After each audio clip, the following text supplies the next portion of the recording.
हरे कृष्णा। कृष्ण भक्ति AP channel में आपका हार्दिक स्वागत है।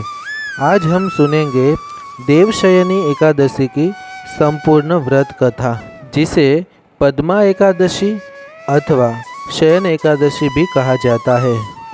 भविष्य पुराण के अनुसार युधिष्ठिर ने पूछा, भगवान, आषाढ़ के शुक्ल पक्ष में कौन सी एकादशी होती है, उसका नाम और विधि क्या है, यह बतलाने की कृपा करें। भगवान श्री कृष्ण बोले, राजन, आषाढ़ शुक्ल पक्ष की एकादशी का नाम शयनी है। मैं उसका वर्णन करता हूँ। वह महान पुण्यमयी, स्वर्ग और मोक्ष प्रदान करने वाली, सब पापों को हरने वाली तथा उत्तम व्रत है। आषाढ़ शुक्ल पक्ष में शयनी एकादशी के दिन जिन्होंने कमल पुष्प से कमल लोचन भगवान विष्णु का पूजन तथा एकादशी का उत्तम व्रत किया है, उन्होंने तीनों लोगों और तीनों सनातन देवताओं का पूजन कर लिया। हरि शयनी एकादशी के दिन मेरा एक स्वरूप राजा बलि के यहाँ रहता है और दूसरा क्षीर सागर में शेषनाग की शैया पर तब तक शयन करता है जब तक आगामी कार्तिक की एकादशी नहीं आ जाती। अतः आषाढ़ शुक्ल पक्ष की एकादशी से लेकर कार्तिक शुक्ल एकादशी तक मनुष्य को भली भांति धर्म का आचरण करना चाहिए। जो मनुष्य इस व्रत का अनुष्ठान करता है वह परम गति को प्राप्त होता है। इस कारण यत्न पूर्वक इस एकादशी का व्रत करना चाहिए।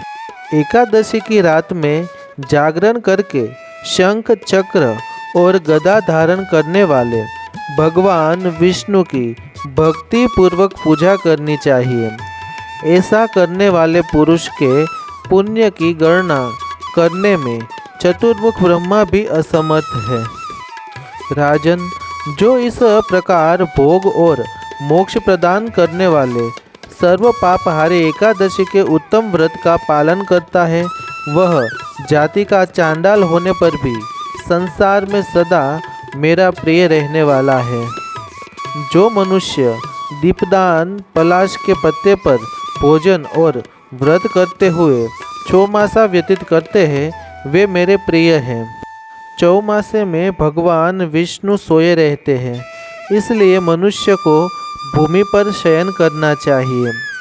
सावन में साग, भादों में दही, क्वरा में दूध और कार्तिक में दाल का त्याग कर देना चाहिए।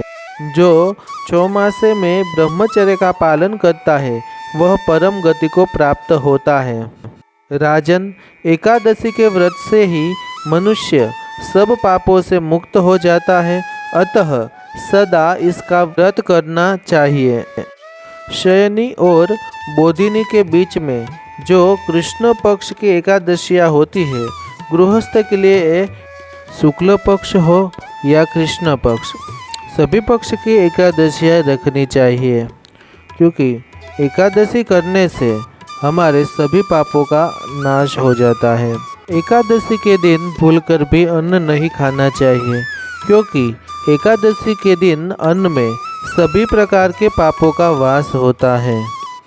ऐसे ही आध्यात्मिक कथाएं सुनने के लिए आप मेरी चैनल कृष्ण भक्ति एपी को लाइक कीजिए, शेयर कीजिए और सब्सक्राइब कीजिए। हरे कृष्णा।